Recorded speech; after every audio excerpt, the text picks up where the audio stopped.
Hai, Assalamualaikum. Apa kabar sahabat Dapur Mam Desi? Semoga semua dalam keadaan baik dan sehat ya.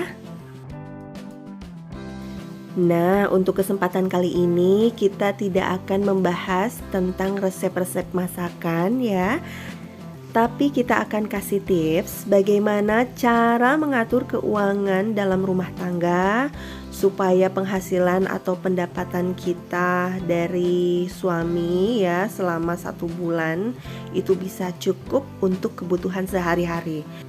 Yuk langsung aja kita simak tipsnya, dan selamat datang, selamat bergabung buat teman-teman yang baru saja mampir di channel ini.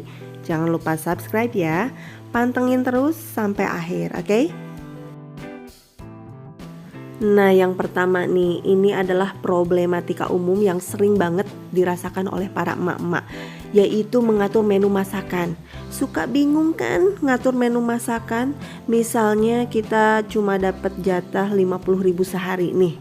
Gimana nih caranya biar uang segitu tuh cukup untuk menu makan pagi, makan siang, makan malam, belum lagi beli beras misalnya, terus belum lagi jajan anak. Nah, suka bingung sendiri kan bagaimana cara mengaturnya? Tips yang pertama adalah kita membuat daftar menu masakan, dan kita tulis bahan-bahan apa aja atau barang-barang apa aja yang kita butuhkan selama 1 minggu itu untuk memenuhi kebutuhan kita. Jadi saat kita belanja, kita akan fokus pada bahan-bahan atau barang-barang yang kita perlukan saja, untuk mencegah kita membeli barang-barang yang tidak perlu, dan itu akan membantu kita untuk menghemat pengeluaran. Lalu tips selanjutnya, kita pilih menu masakan yang sederhana, yang murah meriah tapi tetap bergizi. Contohnya apa nih? Misalnya nih ya, hari Senin kita pilih menu tahu tempe sayur. Lalu besoknya hari Selasa nih, misalnya kita pilih telur ya, bahan makanannya, bahan masakannya telur. Nah, kita bisa olah tuh berbagai macam resep masakan yang berhubungan dengan telur. Bisa kita balado telurnya, kita sayur kuning dicampur dengan tahu tempe ya. Kalau di sini sebutnya sayur kuning ya. Tahu, tempe, telur, biasanya pakai santan gitu kan. Jadi banyak tuh, jadi satu panci. Dimakan pakai nasi anget ya, plus kerupuk. Enak banget. Minumnya air teh panas, mantep banget teman-teman. Oke, dan untuk sayurannya atau buah-buahannya nih, buah-buahan kita bisa pilih buah-buahan yang murah meriah. Ya, contohnya tomat nih. Tomat kan murah ya harganya ya. Bisa kita jus atau kita bikin rujak tomat. Kalau di sini rujak tomat tuh tomat yang diiris-iris terus ditaburi dengan gula putih. Wah, enak ya. Atau di jus. Gak perlu buah-buahan yang mahal-mahal ya. Jadi pilih yang murah meriah tapi bergizi. Oke, tips selanjutnya kita berbelanja di pasar atau di tukang sayur. Karena dengan berbelanja di pasar atau di tukang sayur, kita bisa mendapatkan harga yang jauh lebih murah daripada kita berbelanja di supermarket. Contoh nih, kita mau beli 1 paket sop-sopan ya, sayur sop. Biasanya ada yang sudah dikemas 1 paket tuh. Ada kolnya, wortel, bawang-bawangan ya, dan lain sebagainya. Atau 1 paket sayur lodeh, sayur asem misalnya. Kalau kita belanja di pasar atau di tukang sayur, 1 paket itu saya biasanya beli dengan harga 3.000 sampai 5.000 rupiah ya. Tapi beda lagi kalau kita belanja di supermarket, bisa jadi harganya menjadi 8.000 atau 10.000 rupiah, sekitaran segitulah ya kurang lebih. Dan juga kalau kita belanja di pasar tradisional atau di tukang sayur, biasanya kita bisa menawar harga ya, tawar menawar harga. Nah, ini emak-emak nih jagonya nih. Nah, setelah berbelanja nih, kita bisa simpan stok sayuran atau bumbu-bumbu dapur di wadah tertutup ya, di kulkas. Nah, teman-teman bisa simpan stok sayuran dan bumbu di wadah yang tertutup.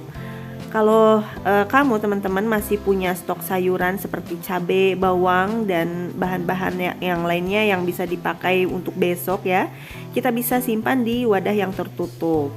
Jadi besoknya kita bisa pakai lagi ya. Dan misalnya nih kalau kita belanja contohnya bayam atau kangkung 2 ikat, harganya pasti lebih murah dong dibandingkan dengan 1 ikat. Tapi kalau dimasak 2 ikat pastinya terlalu banyak ya. Dan ini sisanya, maka sisanya bisa kita simpan untuk besok. Kayak tempe ya, tempe 1 papan itu bisa kita bagi untuk 2 kali masak loh. Jadi kita siapkan toples ataupun tempat tertutup, kita simpan sisanya ya. Dan tips selanjutnya, ini penting loh teman-teman, jangan kita anggap remeh uang kembalian ya. Kita bisa kumpulkan uang kembalian kayak 500 atau 1.000 rupiah, 2.000 rupiah. Itu kalau dikumpulkan kan lumayan juga ya, gak kerasa. Kita simpan di tempat khusus, misalnya di celengan atau di kotak khusus, lumayan kan bisa buat tambahan membeli bahan pangan ketika kita lagi mepet ya, kurang duit belanja. Nah, ada receh-receh dikumpulkan, itu the power of uang kembalian ya. Oke, ini dia tips terakhir ya. Dan ini penting juga ya, nggak kalah penting, teman-teman jangan pernah buang makanan. Kalau ada makanan sisa atau makanan yang tidak habis, jangan langsung dibuang ya. Misalnya kayak tempe goreng yang kemarin malam atau kemarin siang. Nah, teman-teman bisa siasati untuk membuat menu makanan yang berbeda. Seperti oseng-oseng kacang panjang dan tempe dikolaborasi, dimanfaatkan tempe sisanya dijadikan oseng-oseng kacang panjang dan tempe atau hidangan lainnya. Jadi makin irit kan pengeluarannya. Selain itu kita bisa memanfaatkan bahan makanan sisa yang tidak habis lalu kita olah. Aku yakin teman-teman pasti bisa ya, semangat! Walaupun jatah uang belanja kita pas-pasan, nah jangan pesimis dan jangan mengeluh atau jangan menggerutu.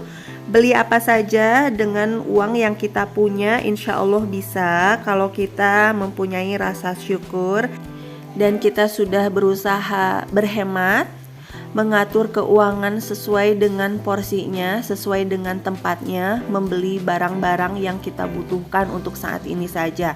Kesampingkan dulu membeli barang-barang yang sebetulnya saat ini tidak kita perlukan, tapi kita inginkan ya, bukan kita perlukan. Nah, itu kesampingkan dulu karena itu merupakan hawa nafsu saja sebetulnya ya. Fokuskan pada kebutuhan-kebutuhan keluarga saat keuangan sedang tidak stabil atau saat keuangan sedang pas-pasan. Oke, semoga tips tadi bermanfaat buat teman-teman semua. Dan sampai ketemu di episode selanjutnya. Kita bahas masakan atau kita bahas tips-tips seperti barusan ya, tips mengatur keuangan rumah tangga. Dan next mudah-mudahan kita juga bisa bikin vlog tentang kegiatan ibu rumah tangga sehari-hari. So teman-teman stay tune terus di sini di Dapur Mam Desi. Jangan lupa subscribe ya. Terima kasih. Wassalamualaikum warahmatullahi wabarakatuh.